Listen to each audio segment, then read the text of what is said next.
Episode के start में एक लड़की उस एनर्जी सर्कल में से बाहर आ जाती है जिसका नाम मैनलान होता है।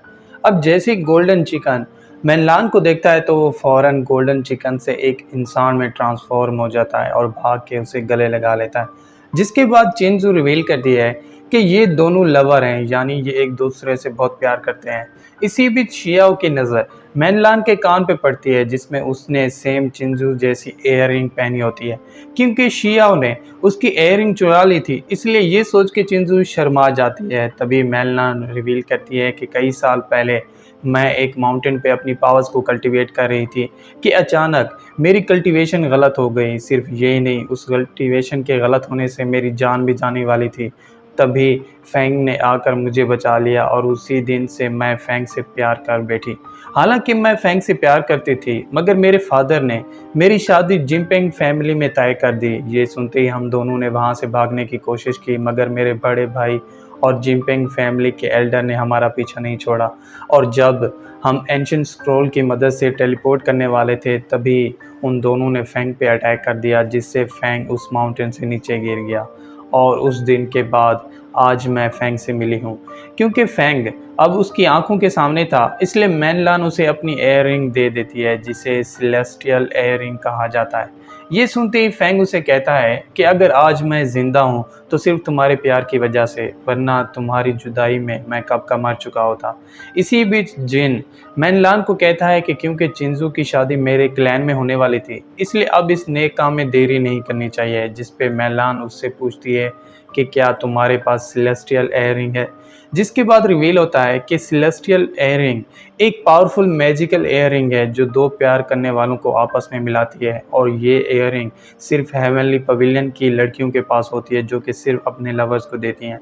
क्योंकि चिंजू की एयररिंग शियाओ के पास थी, इसलिए ये देख के जिन शौक रह जाता है। जिस पे मैनलान शियाओ को कह के चिंजू को प्रपोज करने का कहती है, मगर चिंजू कहती है कि मैंने अपनी सेलेस्टियल एयररिंग शियाओ को नहीं दी, बल्कि उसने मुझसे चुराई है।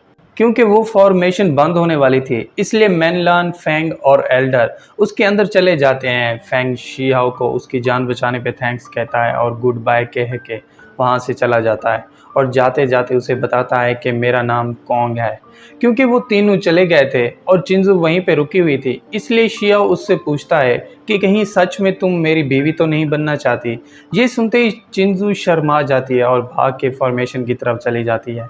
क्योंकि शियाओ ने उसकी हेल्प की थी और उसके क्लैन को बचा लिया था, इसलिए चिंजू उसे थैंक्स कहने लगती है। सिर्फ यही नहीं, वो उसे ये भी कहती है कि मेरी सेलेस्टियल एयरिंग का ख्याल रखना। ये कहती ही चिंजू भाग के उस फॉर्मेशन के अंदर चली जाती है और टेलीपोर्ट करके अपनी फैमिली के पास पहुंच जाती है।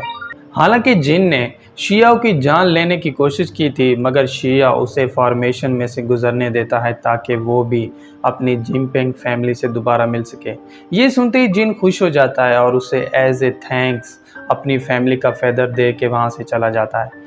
अब क्योंकि सभी प्रॉब्लम सॉल्व हो चुकी थी, इसलिए शियाओ वापस अपने माता पिता को ढूंढने निकल पड़ता है और लायन को अपने क्लैन वापस भेज देता है ताकि वो वहाँ रह के उनकी रक्षा कर सके। अब शियाओ अपनी मैजिक कारपेट पे जा रहा होता है, तभी एक माउंटेन में से बहुत बड़ा हाथ बाहर निकल आता है, जिससे डार्क एनर्जी बाहर निकलने लगती है। सिर्फ यही नहीं, वो डार्क एनर्जी बाहर आते ही आसपास के लोगों पे अटैक कर देती है और अपनी पावर से लोगों को अपने कंट्रोल में करने लगती है। तभी आसमान में से शियाओ की गोल्डन बेल जैसी बेल बाहर निकल आती है, मगर उसका कलर पर्पल होता है। वो पर्पल बेल बाहर आते ही लोगों को अपने अंदर अब्जॉर्व करने लगती है, जिसे देख के कोको डर जाता है और अपनी आहट को छुपा लेता है। तभी आसमान से एक टूटी हुई डिस्क बाहर आ जाती है, जिसका नाम रीइंकारनेशन डिस्क होता है। वो डिस्क आते ही अपनी पावर से एक बैरियर बना लेती है और उन सब लोगों को उसके अंदर कैद कर देती है। जिसके बाद शिया को रियलाइज़ हो जाता है कि लूशेन ने जिस खतरे का कहा था वो यही है। वो ये सब याद कर ही रहा होता है, तभी आसमान पे ट्रायंगल एनर्जी बन जाती है, जिससे एक बहुत बड़ा ब्लास्ट होता है और उससे आसमान पे एनर्जी का रेड सर्कल बन जाता है। अब जैसे ही वो रेड सर्कल बनता है तो उसमें से कुछ चेन्स बाहर निकलने लगती हैं जिन्हें गॉड चेन ऑफ ऑर्डर कहा जाता है। वो चेन्स उस एनर्जी के सर्कल से बाहर आते ही उन सब पे अटैक करने लगती हैं। वो अपनी पावर से उन लोगों को पकड़ने लगती हैं। हालांकि ये अटैक बहुत पावरफुल था, मगर कुछ लोग अपनी पावर से उसके साथ फाइट करने लगते हैं। सिर्फ यही नहीं, एक ड्रैगन भी अपनी पावर से उसके साथ फाइट करने लगता है, मगर वो चेन्स उसे अपने अंदर जकड़ लेती हैं। क्योंकि वो चेन उस ड्रैगन की जान लेने वाली थी, इसलिए वो ड्रैगन अपनी पावर से उस रेड सर्कल पे अटैक कर देता है, जिसके लगने से एक बहुत बड़ा ब्लास्ट होता है और वो चेन्स वहीं पे डिस्ट्रॉय हो जाती है। हालांकि वो चेन्स डिस्ट्रॉय हो चुकी थी, मगर वो रेड सर्कल फिर से उन चेन्स को बाहर निकाल लेता है और इस बार वो चेन्स इतनी पावरफुल होते हैं कि एक ही लम्हे में उस ड्रैगन को अपने अंदर खींच लेती हैं। सिर्फ यही नहीं, वो चेन्स बाकी सब पे भी अटैक करने लगती हैं। कुछ लोग मॉन्स्टर के साथ मिलकर उन चेन्स को दोबारा रोकने की कोशिश करने लगते हैं, मगर उनके अटैक का उन चेन्स पे कोई असर नहीं होता, जिस पे वो चेन्स आसानी से उन्हें पकड़ लेती हैं और अपने अंदर खींच लेती हैं। ये सब देख के शिया को फिर से लूशन की बातें याद आ जाती हैं, जिसमें उसने शिया को बताया था कि इस दुनिया पे ख़तरा मंडला रहा है जो बहुत जल्द इस दुनिया के 90% लिविंग चीज़ों को अपने अंदर अब्जॉर्व कर लेगा। क्योंकि शिया ने लूशन की बातों को मजाक समझा था, इसलिए इस अटैक को अपनी आंखों के सामने देख के वो शॉक रह जाता है, जिस पे वो बिना वेट किए अपनी पावर्स को एक्टिवेट कर लेता है और उससे गॉड चेन ऑफ ऑर्डर के साथ फाइट करने लगता है। और इसके साथ ही एपिसोड 63 यहीं पे एंड हो जाता है।